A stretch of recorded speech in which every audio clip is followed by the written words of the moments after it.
A $10 bill sat in a puddle of spilled beer, and the ink began to crawl across the wood. Real money doesn't do that. Real money is pressed into the paper, not painted on top of it. So the bartender leaned closer, watched the number 10 smear under his thumb, and quietly reached for the phone. For years, one man had drawn United States currency by hand, one bill at a time, with a brush. No printing press, no plates, just paper, ink, and a patience that bordered on something inhuman. The Treasury couldn't find him. The Secret Service couldn't catch him. His bills were, by every test, perfect. His name was Emanuel Ninger, though for a long time nobody knew that. They only knew his work.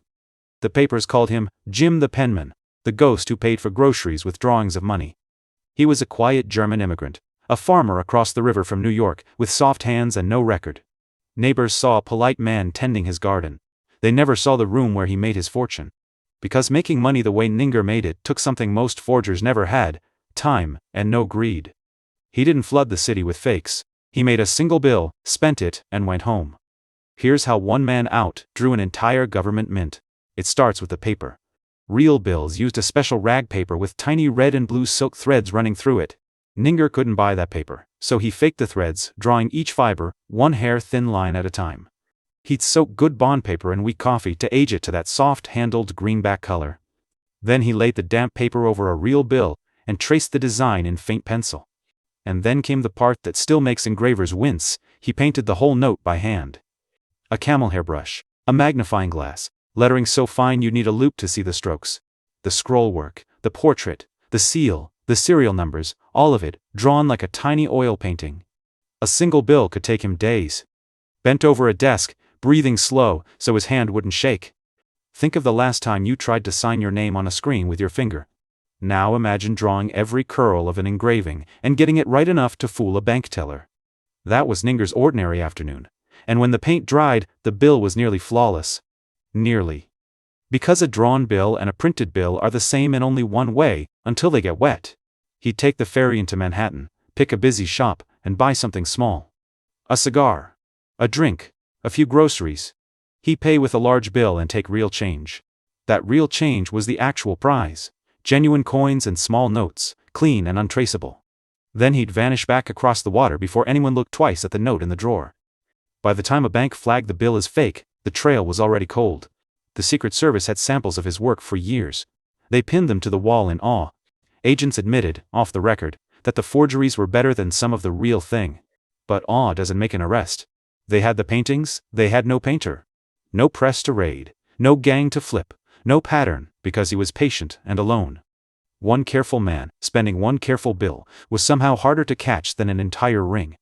And every teller he fooled made the legend bigger, and the service look worse. For over a decade, that was the standoff, a government mint versus a man with a brush. He could have done it forever. His skill never slipped, his nerve never cracked. What finally undid him wasn't a better detective.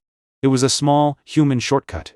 Because the thing that made him uncatchable, his patience, is the exact thing he finally, briefly lost. If a story built on one small human slip is your kind of thing, that's exactly what this channel is for. It was a spring afternoon in 1896, in a saloon on Cortlandt Street in Lower Manhattan. Ninger ordered a drink, set his fresh $10 bill on the bar, and waited for his change. But the bar top was wet, a wiped-down slick of spilled beer and melting ice. And here's the shortcut that killed him. He hadn't sealed this bill's surface like he usually did. Normally he'd coat the finished note to protect the ink. This time, he'd skipped that step. The damp bar soaked up under the paper. The hand-painted ink began to soften and spread. When the bartender slid the bill toward the register, green smeared across his fingertips. Printed money is stamped in with pressure, soak it and the ink holds, it's part of the paper. Drawn money is just paint sitting on top. Wet it, and it does exactly what paint does. The bartender looked at the smudge, looked at the calm man across the bar, and stalled. He made small talk. He counted change slowly. And he sent someone quietly out the back door. Ninger felt it turn. He grabbed the wet bill, left his change, and walked fast for the street. But snatching the bill back was as good as a confession. Now they had the counterfeit, and a face. A detective followed him to the ferry, watched which boat he took, and noted where he landed. It didn't take long to find the quiet farmer in New Jersey who took that same ferry daily.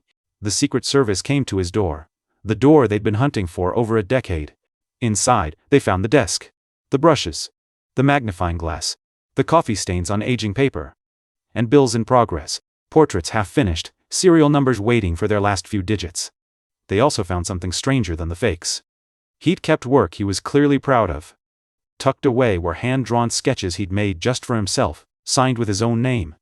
The man who spent years hiding his hand had, in private, been proud of it all along. He confessed almost with relief. No press, no accomplices, just him, a brush, and a lot of patience. At trial, the strangest fact of the whole case came out, and it's worth sitting with. His forgeries were so finely made that people said the drawings were worth more than the money. A $10 bill he'd painted could fetch more than $10 as a piece of art. The forger's crime and the forger's talent were the same object. You couldn't separate them. He'd spent his gift making $10, when the gift itself was worth so much more. He went to prison, a modest sentence for years of near-perfect fraud. And Jim the Penman faded into a footnote, a legend told in Secret Service hallways. But look at what actually caught him. Not the fibers, not the portrait, not the years of forgery. All of that was flawless. What failed was the one step he decided that day to skip. The seal he didn't apply, the 2 minutes he saved, on the one bill that landed in a puddle. A decade of impossible discipline, undone by a single afternoon of doing slightly less. That's the quiet thing under the whole case. It's rarely the hard part that gets you. The masterwork holds. It's the small skipped step, the shortcut on the easy day, that cracks. Emanuel Ninger fooled the United States Treasury with a brush and a magnifying glass for years. A single wet $10 bill, and a step he was too tired to take, ended it all. Stories like his deserve to be remembered. Subscribe, and next time we'll meet the forger who fooled the art world itself. Every perfect crime hides one human crack.